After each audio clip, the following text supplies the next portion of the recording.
So this is the KingPad M10 tablet from Vastking.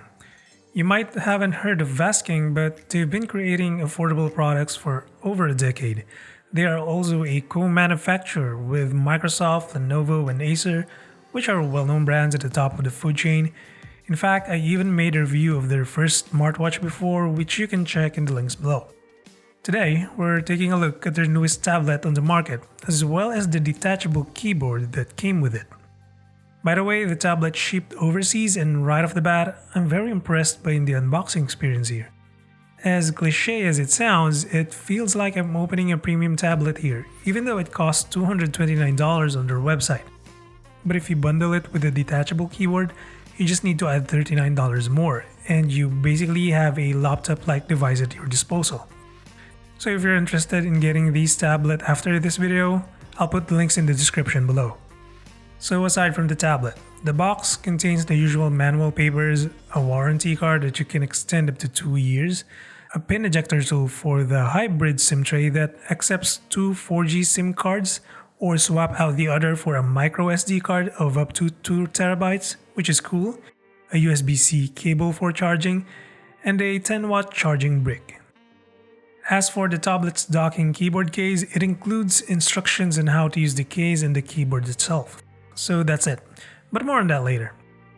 Going back to the tablet, the build is comprised of 2 materials. The metal body that mostly occupies the back and sides, and this soft rubber-like material that adds a bit of flair to the overall look of the tablet. There are 4 speakers here, 2 firing from the top and another 2 firing from the bottom. They are particularly teeny and sharp, but are serviceable provided you're in a quiet environment since the speakers are easily overpowered by ambient noise. But if you still rock wired headphones, you can use the 3.5mm jack on the top right corner.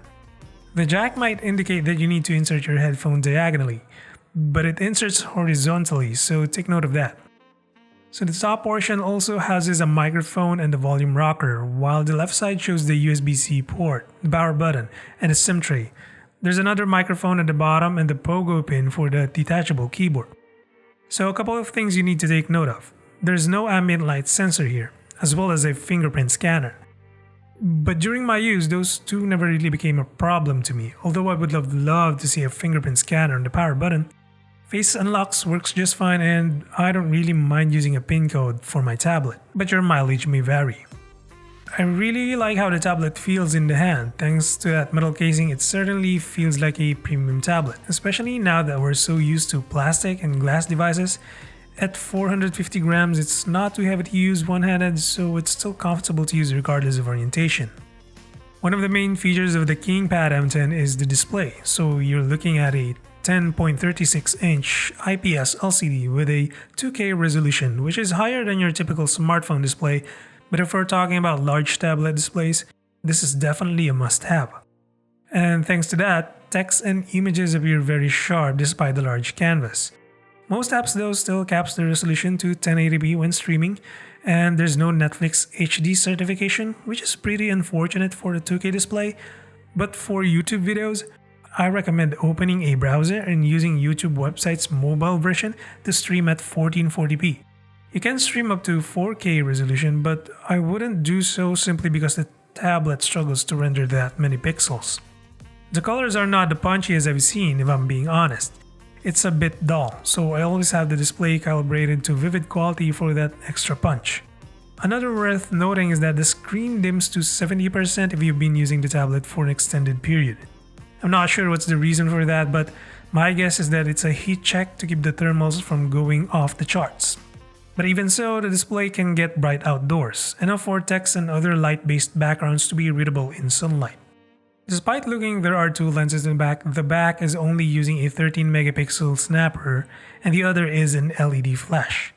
The camera does support Full HD recording though. There's an 8-megapixel on the front that's capped at 720p resolution.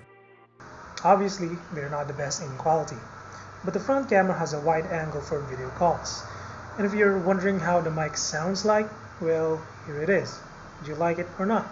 I think it's good enough for video calls. Tablets in nature are underpowered when you compare them to smartphones. And that's okay, because the reason why you're paying for a tablet in the first place is for that bigger screen. So for the KingPad M10, it's using Unisoc's Tiger T618 chipset. It is also paired with 4GB RAM and 6000 mAh battery. The chipset is classified as an entry-level octa-core CPU performer. And I have to admit that I was skeptical of the performance at first. But because the M10 is running stock Android 11, meaning it doesn't come with any bloatware nor additional customization that could bog down the performance, this tablet runs just fine. I didn't expect app animations to be consistent and smooth. Day-to-day tasks are basically just fine on this T618 chip. And since I have a big screen to navigate, I actually find myself tapping on things a bit slower than I would on a smartphone, simply because it takes time for me to get to where I want to be. Now, there's a couple of bugs that I've noticed during my testing, and hopefully Vastking gets to fix them if this tablet ever receives an update. For one, the control center is like this when there's a media player beside it. But if the media player isn't there, it works fine. Second, my wireless earbuds have a consistent sudden drop of connection every 4 to 5 seconds. The tablet is using Bluetooth 5.0, so I also expect this to be a fixable bug. Luckily, there is a headphone jack though.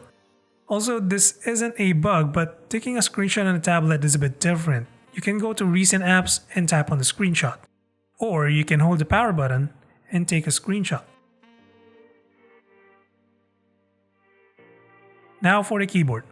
The entire case is covered in a soft touch rubbery surface that honestly feels good to use. The bottom half is housing the mini chiclet style keys complete with a function row and a basic keyboard layout that feels familiar and easy to get used to. There is a wide plastic touchpad as well, which is a bit limiting when scrolling vertically, but for the size of the entire keyboard, I'm not complaining.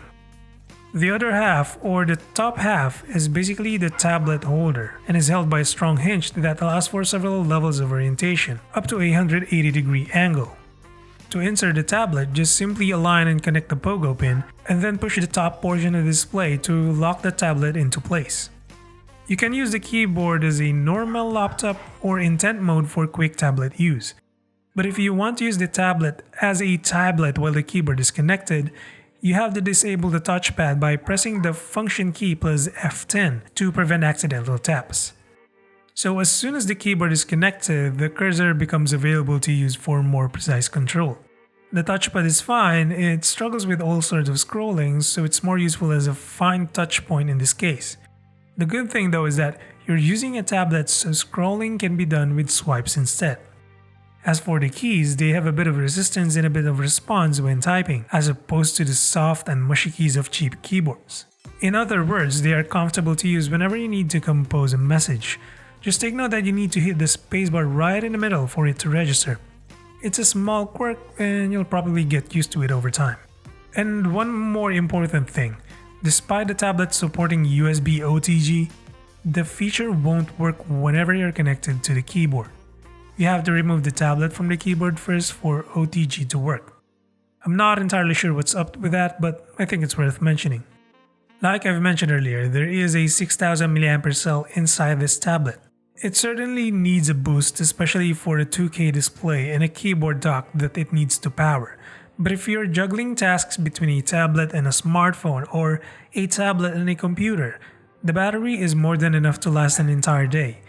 I usually end with 4 hours of screen time regardless of my use, though I just wish we could just charge faster than 10 watts because it requires over 2 hours to go from empty to full. Alright, with all that said, is it worth it?